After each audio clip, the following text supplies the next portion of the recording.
kabilang tulaw. So, smoking nga. Tapos pag nakitang nanigarilyo, tingnan nyo naman. 10,000 inti ang multa. O maninigarilyo. So, yan mga kabataan, ang ganda oh. Tinapon lang. Kanina umulan oh. Basa-basa pa yan oh. Umulan.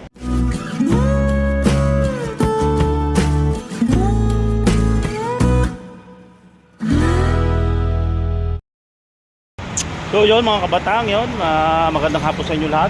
Alas 5:20 na ng hapon yun. Tayo nasa tabing kalsada yan, no? At tayo ay nagja-jogging na naman. Yan. Musta. Update tayo sa channel natin mga kabataan. Wala rin tayo magawa ngayong araw na linggo. Magpapawis muna tayo. Aba naidad na kailangan papawis. So habang ako nakatigil mga kabataan sa layo ng aking tinakbaw, dinagayng. Kasi ako nagja-jogging, parang namamasyal. Niikot ko ang buong lingko. May nakita ako mga kabatang na na itinapon na salaset. Salaset. Supa. Salaset. Supa. Yan maganda kang kata. Yan mga kabatang, ang ganda oh. Tinapon lang. Kanina umulan oh. Basa-basa pa yan oh. Umulan. Basa-basa pa. Ayos pa oh. Tinapon na yan mga kabatang, tinapon na. Yan o. Ay, kaganda pa o. Konti lang repair area Talagang matibay para o. Ganda. So yan mga kabatang, yung supang aray. Yun naman. Yun nga po mga kabatang, ako yung hinahin sa supa din kagaya nung sa aming lupan, pagganda pa, black na yung sa supa din yun doon. Yan. Tingnan natin, uso tayo. Medyo basa. Lambot bago tayo, lambot dito. Mga kabatang. Tingnan nyo, ganda. Nilagailaan din pinabayala sa ulanan. Kasi tinapon na nga ito mga batay, tinapon na.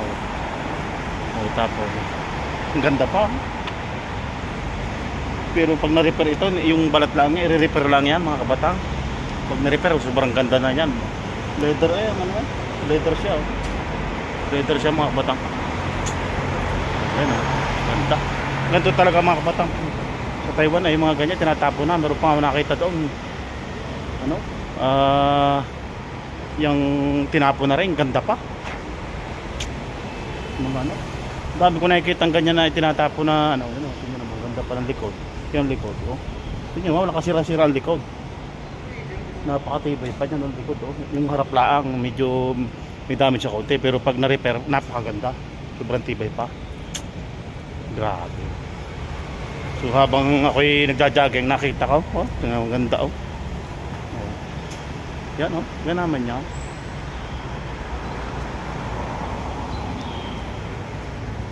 Yan ang kundi ito mga style Taiwanese. Pagka luma natapo na, pag may damage na konti tapo na. Hindi kagaya sa atin sa Pilipinas pag may sira, re-repairin, may repair shop. Mga ganyang tinatapon lang na supa. So yun, in-update ko lang ang channel natin mga kabatang. So tingnan natin kung saan tayo makakarating. Tayo nagja-jogging, yun. So yun mga kabatang, tayo mo nililiban ng Garsada. Tayo pupunta ng park. Marami na naman tao ngayong hapon mga kabatang. Grabe. At ako'y naiihay, hindi ko lang kung ang ihian dito. Wala na, tinanggal na yata. Tinanggal na yata yung ihian dito. Liban na lang tayo din nawala na ang ihian din yung CR. Saan kaya napapunta mga CR din nawala na. Tinanggal na mga CR mga kapatang. Tinanggal na. Wala na din yung CR. Ihi pa naman ako. Paano kaya wala na mga kabatang tinanggal wala nang WC din yan wala na. Dati mga kabatang din ang dami din ng CR, tinanggal na. Saan kaya nilagay yung mga CR din yan pinagtatanggal mga kabatang dito dati nakalagay. Yan, hindi nakalagay. So mapuntahan dito tayo sa may park. Dami na naman tao. Yung tatakbong asaw. Gala-gala ako muna dito. Hinahabol ang ibon Yan mga kabatang. Vlog muna tayo para madagdagan ang revenue. Nag-uulan mga kabatang kaya medyo kakunti ang mga tao dito ngayon, no. Yan o, kakunti o. Sa park na yan o. Yan o. Nasa kaya mga WC dito? Wala na. Batang o. Wala na tayo, wala nang WC, wala nang ano, CR dito. Sa kaya may CR din eh. Tatanong tayo. Nasa ng WC dito. Wala nung ano, dami lang siya sa mga bata.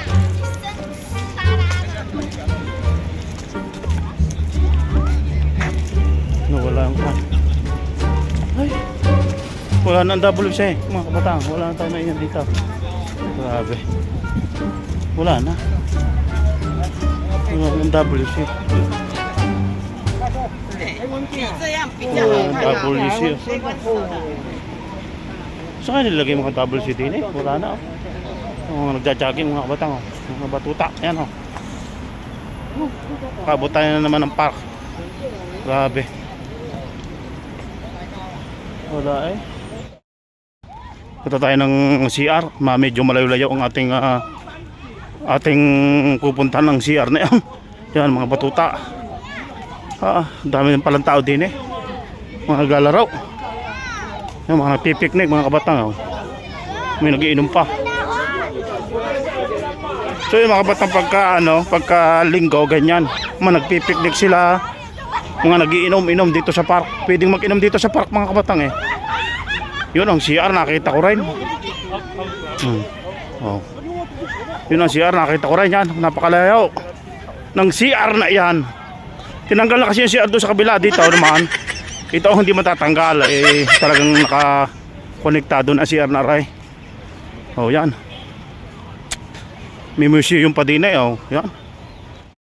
Ito ko din ang CR yan. Ganun kaluwang itong park na ito mga batang oh. Laruan lang yan mga batang. Umulan kasi kanina kaya ano, kaya kakunti ang tao. Marami dito mga tambay-tambay. Oh yan oh. Grabe. Nakita ko rin ang CR yung ihina ko mga kabatang ay sa layo ng aking nilakbay. Ito ang CR nakita ko. Ayos na. Yan. Ito, may hinawan pa din eh. Yan, oh. Yung ganito CR oh. Yan, may hinawan oh.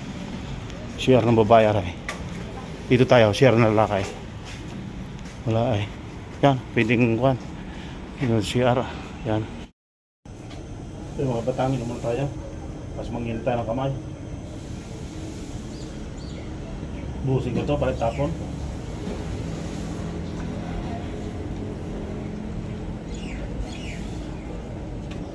Hinamutan na kami dito. Yung gato kalupit ng mga siya dito mga patang. Lupit. Sa isa tubig. Meron pa sabon.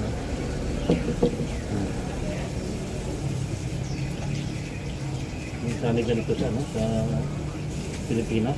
Yung mga park may mga CR, yung mga may tambayan talaga na nakuha.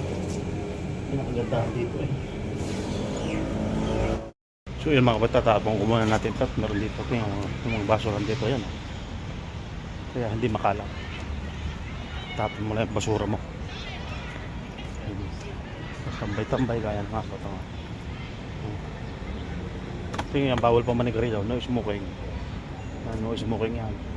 Pag ikaw ay pag ganun kalupit ang batas dito sa Taiwan, pag nakaganyan nakita nyo may ganyan na karatula, no smoking yan. Tapos pag nakitang naninigarilyo, tingnan nyo naman 10,000 NT ang multa. O maninigarilyo ka pa niyan, 10,000 NT maninigarilyo ka pa, hindi na 10,000 NT ang laki niyan. Ito ay sa peso ay 18,000 sa peso yan mga batang. Pag naninigarilyo, hindi kagaya sa atin daw kung saan sa ka maninigarilyo, tapon ng mga upos yan. Meron talaga ditong kung gusto mo manigarilyo, meron talagang place na magsisigarilyo ka, doon ka lang sa place na yun. Tapos ito yung pagka halimbawa yan yung mga sa asaw bawal dito, may daladala kang asaw, pagka tumae pupulutin mo yan ng plastic yan Bags for collecting dog trappings yan. Bawal dito yung aso na kasama mong aso yan, may aso doon. Pag tumaayan, kukuha kang plastic, dadakutin mo. Kakaalam ko may multa rin yan pagka nakita kang pinatae mong aso tapos di mo dinampot yung tae ng aso. Ganyan, yung may multa rin yan mga kapatang, alam ko. May multa rin yan. Ganun kalupit ang batas dito. Pag sinabing batas, may agad. May magmumulta ka ng ganun kalaki, 10,000 inte. Sa peso, 18,000. Utang ang laki noon. Maninigarilyo ko pa niyan. Talagang dito mayroong place na sigarilyuhan. Doon ka magninigarilyo. Hindi pwedeng manigarilyo ka dyan kung saan saan. Hindi pwede yun. Ganon dito sa ang batas sa Taiwan. Sa may parang halo-halo ng Taiwan.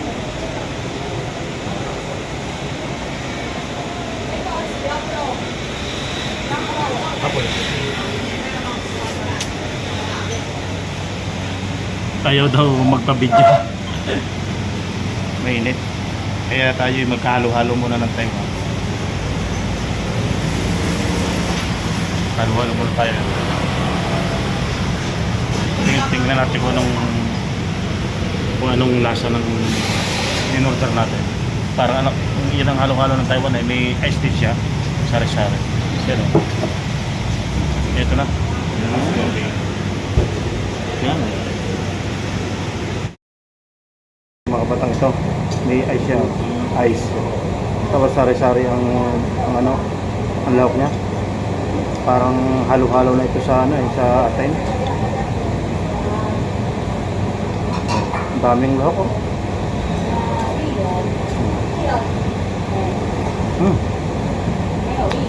Masarap siya mga kabata, masarap. Ayun. Masarap siya. Ako'y napagod eh. Basta bilata ng kasada. Sobrang sasakyan. Ang dami lang niya. Parang halo-halo.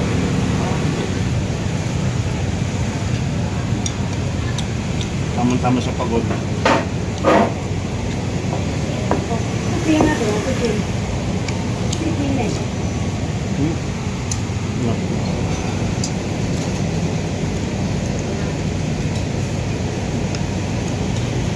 Sa mga balot, sarap.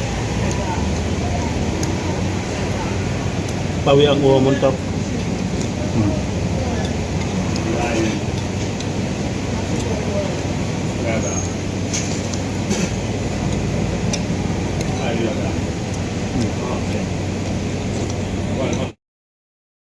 Tang yun. Magsa tayo doon.